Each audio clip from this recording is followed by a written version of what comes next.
For those of you who don't know me, hey. For those of you who do, surprise, I'm autistic. And that's sort of what this video is about.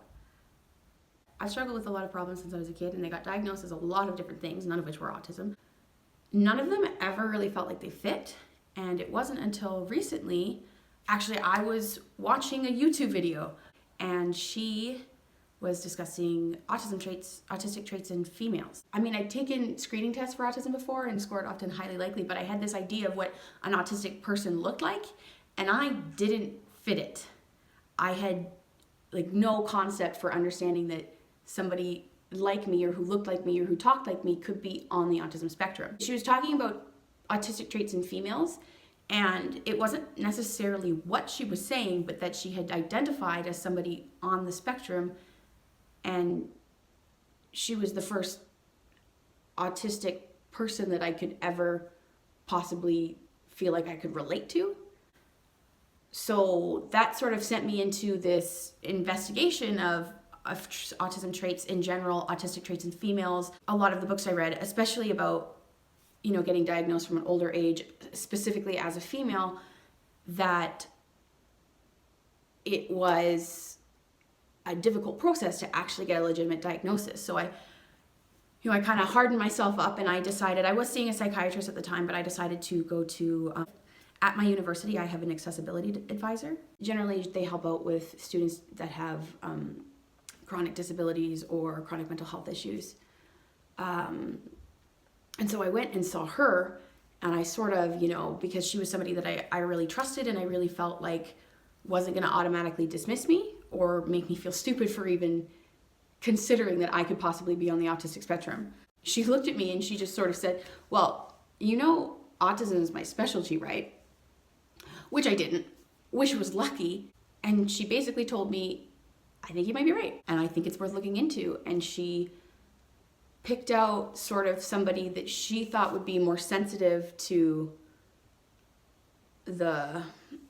I don't really want to say high functioning because it's not a particularly useful term in the autistic community. I'm a university student, I'm an athlete, I'm generally viewed to be a successful person, and I do a great job of hiding all these other issues. And so she wanted to send me to somebody who wasn't going to look at me and automatically dismiss any of my claims just because of the way that I could manage, an introductory conversation. So she sent me off to get assessed, and she, similar to when I talked to my advisor at school, said, yeah, absolutely, I think, you might be right. I think we should really explore this. And so, after 16 hours of testing, she handed me an assessment that said, hey, you're autistic. And I don't know how to actually explain how significant that diagnosis has been. It gave me a framework for understanding a lot of the issues that I'd been dealing with from a very young age, from feeling different, from having people look at you and say, you have so much potential and what are you doing? And just constantly feeling like there was this mismatch between where I was at and what I was capable of or should be doing or that people expected me to be like. Along with my assessment, my diagnosis, it was actually autism and ADHD, because I'm still all over the place, as well as a diagnosis of giftedness. That actually in itself took a lot of understanding. There's this term that they use for describing kids that are gifted, and then on top of that often have disabilities or learning disabilities. And the term is twice exceptional, which they say that you're exceptional in intelligence, you're also exceptional with this disability, and when you stick them together, you get, a couple different things, and one of the things that often happens is that you just come out average. But the problem with that is that there is an internal tension and disconnect and inability to do the things that you think are normal and that you think you should be capable of, and you still don't feel like you fit in anywhere because you don't.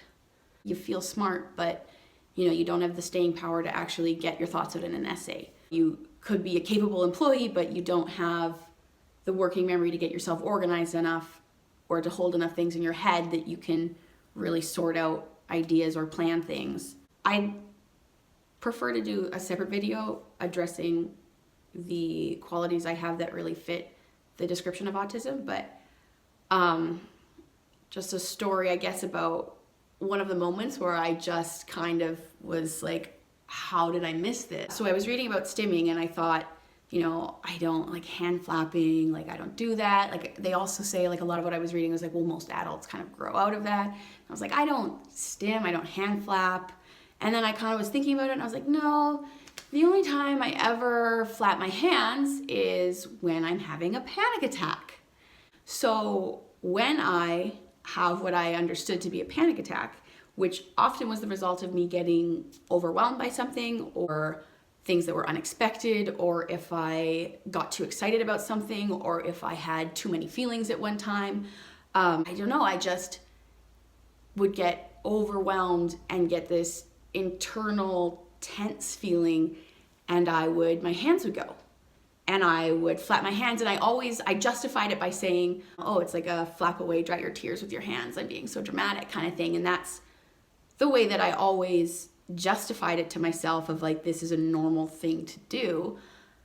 And so first the hands went, and I would flap my hands. This is still a thing that I do. The hands go first, and then I would often just tense up into a ball, eyes closed, ears covered, and just shake and just rock back and forth until I could calm down enough and sort of reset myself. I almost felt like, how did I not notice this before? Because like with the, you know, like I flap my hands and curl up into a ball and rock back and forth, and that's pretty autistic.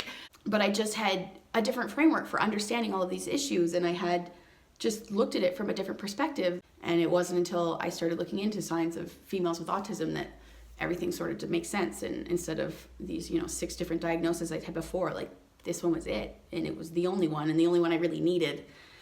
That was really what motivated me to go forward and sort of ask about assessment and ask about actually requiring a clinical diagnosis, because at the time I was seeing people and I was on medication and I was trying to fix all of these problems that I didn't have, and not ever addressing the one that I did.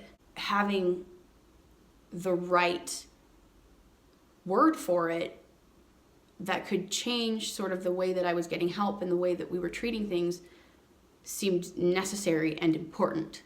Here I am now with a diagnosis, and everything in my life makes sense now, and sometimes it's hard still and it's different, but even just knowing and changing the framework for understanding my problems has been so significant. It was a big deal. And often, like, the frustrating thing is, like, people who they'll, you say, like, oh, like, and I haven't really done it much, but like, I've disclosed a couple times, been like, yeah, well, I'm autistic kind of thing. Or like the couple times I've told friends and stuff, often the first reaction is like, oh, well, you don't seem autistic. And then, like, if they're nice, they're like, but if you need a label, you can have it. Like, sometimes people need a label, and I'm like, yeah, that's exactly what I need, but this label makes sense. Like, I didn't just need a name for things. I didn't need a name for my problems. I needed the right name. And I know that I don't look like what you'd expect, and I don't talk the way that most people anticipate.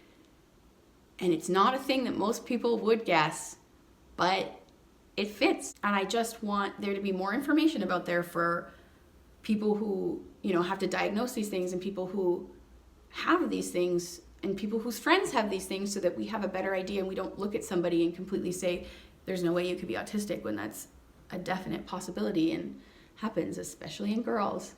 So thanks for watching. I'm gonna do, I think, at least one more video, because I would love to actually go through more of the traits and the qualities and the things that I present that fit with autism, just to deepen that understanding.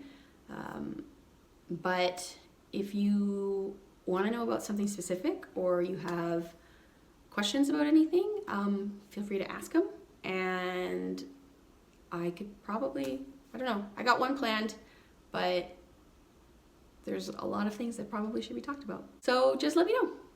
I brought somebody to say goodbye. This is Toby.